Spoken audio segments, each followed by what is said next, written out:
In today's episode, we're going to discuss the case of Hannah Anderson. Abductions are awful, and homicides are awful, but when the two elements are combined in one case, it's the absolute worst. It was a hot August day in 2013 when firefighters received a call about a house fire in Boulevard, California, a town that was about 65 miles east of San Diego. The log cabin-style home had basically burned to the ground by the time first responders could arrive. After putting out the flames, firefighters began searching through the rubble for any victims or clues that could explain how the fire started. There was a green tarp in the garage, and when officials lifted it, one of their questions would be answered. Were there any victims? Yes. Authorities discovered a woman's corpse lying face down with zip ties around her ankles and pieces of duct tape on her mouth and neck. Sadly, this wasn't the only body officials found. Police quickly identified the bodies as 44-year-old Christina Anderson and eventually determined the other two victims were Christina's 8-year-old son, Ethan, and their family dog, Callie. But the home belonged to a 40-year-old man named James DiMaggio. Well, it turns out James was a family friend of the Andersons, and it seems like he went crazy and turned on them. So Christina had recently separated from her husband, Brett, who was in Tennessee for a new job when all of this went down. Brett was BFFs with James, which meant Christina and their two kids, Ethan and Hannah, also grew very close to him. They often referred to James as Uncle Jim. Well, even though the separation was going on, James and Christina were still good friends, and he'd recently told her he was having to get rid of his cabin due to some money issues. He asked Christina and the kids to come stay with him one final time to provide emotional support and to have fun doing the things they love to do there. So Christina, Hannah, and Ethan packed up their things and headed for Uncle Jim's house. And that's why they were there on August 3rd, the day of the fire. But there was just one problem. Or actually two. Hannah was missing, and James was nowhere to be found. Investigators put the pieces together and theorized that James was the one responsible for the crimes, and he may have abducted Christina. The police issued an Amber Alert and the search began.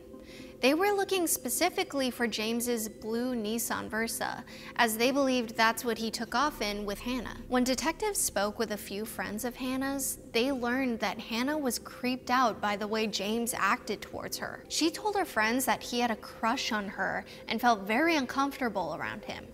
But Hannah was scared to say anything because James was so close with her whole family. When investigators found out about the relationship dynamic between Hannah and James, they grew increasingly worried. They started looking through text messages and phone records and determined James was supposed to pick Hannah up from cheerleading practice that day. There were 13 phone calls placed between Hannah and James before he planned to get her from cheerleading practice. In the text Hannah and James exchanged that day, the conversation seemed pretty innocent.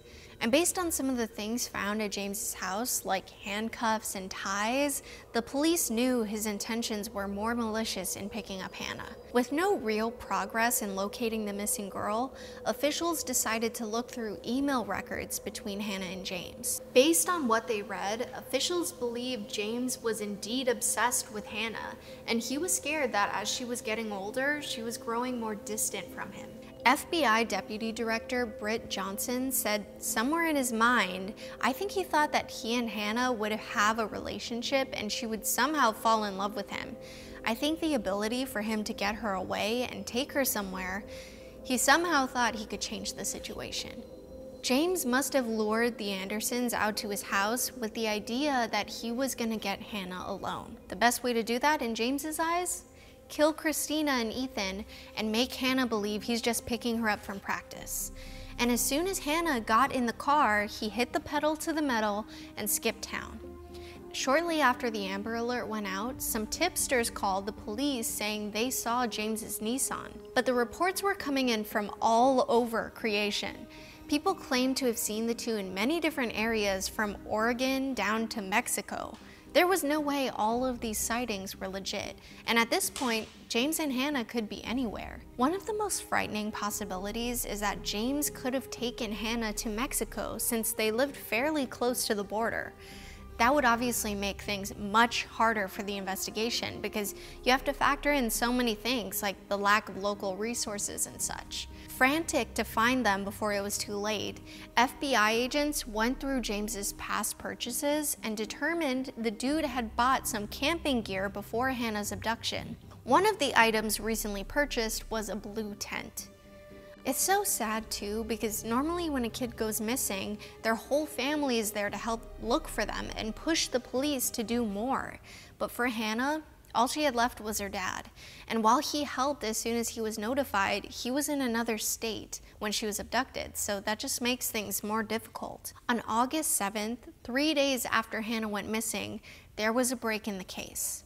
A former sheriff named Mark John was out horseback riding with his wife and their 2 friends in a woodsy area of Idaho when they spotted a teen girl and a middle-aged man. Mark thought they seemed very out of place. He said the girl looked like she had an absolute look of fear all over her face, and he looked just plain evil. With his sheriff instincts kicking into high gear, Mark asked the 2 strangers where they were going. James replied Salmon River. But Mark said they were headed the opposite direction. Mark couldn't really do anything at that moment, so he pointed James and Hannah in the right direction and crossed his fingers that they seriously were just hiking newbies and nothing suspicious was going on. Well, just a few hours later, Mark and his crew ran into the disheveled duo again. This time, Mark noticed James was holding a gray house cat, and that's when he knew something wasn't right. After their 2 encounters with the odd couples, Mark and his horseback riding posse headed home for the evening. The next day, one of them turned on the news to see a story about James and Hannah, and that's when they were like, oh shit, those were the people we saw yesterday. Mark then called the authorities and filled them in on everything he remembered about his interactions with the 2 people he believed were James and Hannah. And when he got to the part about the dude petting the gray cat, the investigators probably wet their pants. James had a gray house cat. This was the hottest lead the detectives had gotten, so they put all their efforts into tracking these mysterious hikers down in Idaho. But there was one major obstacle in the search. The area where Mark was horseback riding is called Frank Church Wilderness, or River of No Return Wilderness. It's a huge 2.5 million acre chunk of land with roaring rivers, steep mountains, canyons, trees, and all sorts of treacherous trails. The perfect location for an abductor to flee to. Officers set up their command center in Cascade, Idaho, and began a general search to look for clues. One of the first places they scouted out was the area surrounding the path Mark took with his wife and friends. At the head of the trail, officers saw something blue peeking through the trees. It was a blue Nissan Versa. The investigators spoke with someone who had hiked the same trail on August 9th, and they said they saw the man and girl set up camp in the mountains at Moorhead Lake.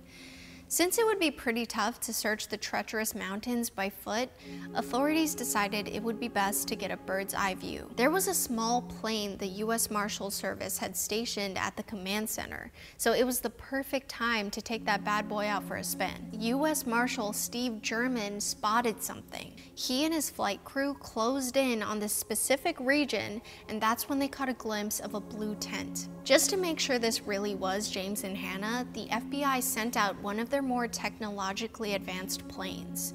Using fancy surveillance gear, they concluded the trio was Hannah, James, and James's cat. Once the identities were confirmed, 2 hostage teams were sent out to try and rescue Hannah. The hostage teams were dropped off by a helicopter and had to hike over 3 miles to get to where the blue tent was. 2 other difficult things about this search was that 1, the sun was gonna set soon, and 2, the radio connection between the 2 hostage groups and the rest of the bureau was weak. Well, before any officers could get to Hannah by foot, she was already waving a piece of white fabric up at the plane for help. At the time, James was out getting firewood, so Hannah felt he couldn't see her. Now, one of the rescue teams was hiding nearby, ready to take action. But like any hostage situation, they had to be very strategic and quick. Agents weren't able to get closer to go after and arrest James until they could distance him from Hannah. But then, out of nowhere, James fired a round.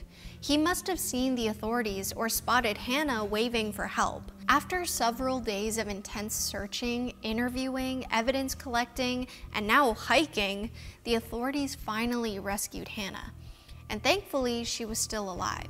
But as joyous and relieving as this moment was for Hannah, the FBI agents waiting for her at the hospital had to break the horrible news that her mom and brother had been killed. Hannah took the news as well as you'd expect a young girl who'd been abducted and held captive would. On a lighter note, Hannah's dad flew to Idaho to be with her, and their relationship got much stronger in the years following the incident. Hannah also spends a lot of time with her grandparents and is even in touch with the horseback riders who saved her life. Well, if I could leave you with a bit of advice today, it's to pay attention to Amber Alerts and share missing persons cases when you can. It could change someone's life forever. Thanks for watching Killer Bites. I'm Brandi. See you guys next time.